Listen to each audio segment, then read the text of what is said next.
ओम श्री परमात्मने नमः. श्री गुरुपादुकाभ्यां नमः. पूजनीय स्वामी भक्त डॉक्टर सुषमाताई वाटवे लिखित सद्गुरूंच्या सान्निध्यात भाग 4.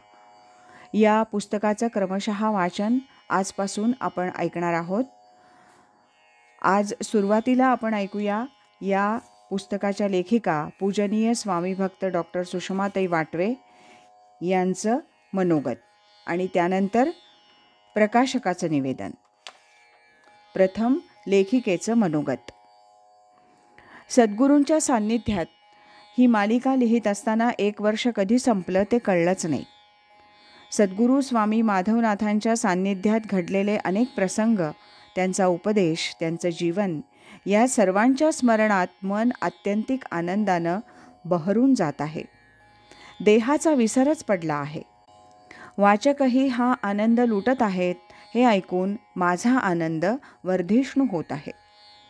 श्री ज्ञानेश्वर महाराजांनी ज्ञानेश्वरीत माय लेक, पती पत्नी ही नाती अत्यंत जवळची म्हणून वर्णन केलेली आहेत. परंतु सद्गुरू शिष्याचं नातं हे त्याही पलीकडचं आत्यंतिक पवित्र एकरूपतेचं नातं आहे. त्यात देहाचा विचार तर नसतोच, पण मनबुद्धीच्याही पलीकडे जाऊन बोधाच्या पातळीवर सद्गुरू तत्वाशी एकरूपता साधायची असते. हजारो शिष्यात क्वचित एखाद दुसरा शिष्य सत्शिष्य बनण्याचा जीवापाड प्रयत्न करीत असतो. सत्शिष्याच्या या प्रयत्नात सद्गुरू त्याला सर्वतोपरी सहाय्य करीत असतात. शिष्याच्या या पारमार्थिक वाटचालीत शिष्याचं वय, शिक्षण, मानमरातब, कीर्ती या बाह्य उपाधी साधनेनं हळूहळू झडून जातात आणि तो शिष्य आपल्या सद्गुरूंच्या चरणी एक तान्ह बालक बनून राहतो. या पायरीवर सद्गुरू माऊली त्या तान्ह्याला दूध पाजताना हा मुलगा अथवा मुलगी, पुरुष का स्त्री असा भेद जाणत नाही. जसा एखादा डॉक्टर आपल्या समोरचा रुग्ण स्त्री का पुरुष हे न पाहता त्या रुग्णाला व्याधीमुक्त करणे याकडेच लक्ष ठेवून उपचार करतो, तसंच हे आहे.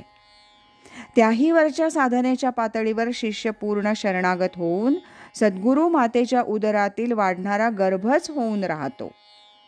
पै सर्व भावेसी उखिते, जे वोपिले मज चित्ते, जैसा गर्भ गोळू उद्यमाते कोणाही नेणे. आपुली तहान भूक नेणे, तान्ह्यानिके ते माऊली सीची करणे, तैसे अनुसरले जे मज प्राणे, तयाचे सर्व मी करी. अर्थात ही संपूर्ण शरणागती सद्गुरू कृपेनेच शक्य होते. आता गर्भाची सर्व हालचाल, भरण पोषण हे पूर्णतः त्या मातेवरच अवलंबून राहतं. त्या गर्भाला स्वतंत्र अस्तित्वच नसतं. असं हे सद्गुरू शिष्याचं विलक्षण नातं आहे. भगवंत म्हणतात, आर्त, जिज्ञासू, अर्थार्थी, ज्ञानी अशा 4 प्रकारच्या भक्तात ज्ञानी तो आत्मा माझा. भगवंत ज्ञानी भक्ताच्या अंतःकरणात नित्य वास करतो आणि भक्त भगवंताच्या अंतःकरणात स्थान मिळवतो. भगवंत आणि भक्त पूर्ण एकरूप झालेले असतात. या नात्याचं वर्णन शब्दात कसं करणार? याचा अनुभवच घ्यायला पाहिजे. हे अनुभवाची या जोगे, नोहे बोला ऐसे. हे होतं पूजनीय स्वामी भक्त डॉक्टर सुषमाताई वाटवे यांनी लिहिलेलं मनोगत. आता ऐकूया प्रकाशकाचं निवेदन. सद्गुरूंच्या सान्निध्यात पुष्प 4 स्वामी माधवनाथ साहित्य प्रकाशनचं गेल्या 5 वर्षातलं हे 21वं प्रकाशन. या मालिकेत यापुढे शक्य झाल्यास आणखी 1-2 पुष्प गुंफली जाण्याची शक्यता आहे.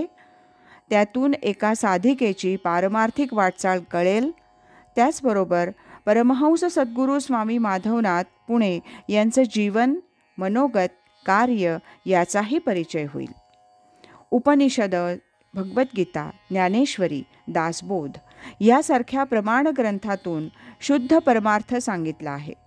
परंतु ज्यांना हे ग्रंथ कळणं कठीण जातं त्यांना आम्ही प्रकाशित करीत असलेल्या सर्व ग्रंथातून या आत्ताच उल्लेख केलेल्या ग्रंथातील विचारच सहजपणे कळू शकतील.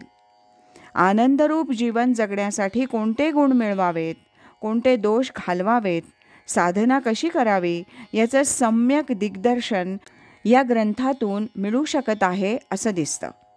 त्यामुळेच असंख्य वाचकांचा चांगला प्रतिसाद या स्वामी कार्याला मिळतोय. त्याचबरोबर नवीन ग्रंथांचं प्रकाशन पैशासाठी अडचणीत येऊ नये म्हणून अनेक परमार्थप्रेमी आर्थिक सहकार्य करीत आहेत.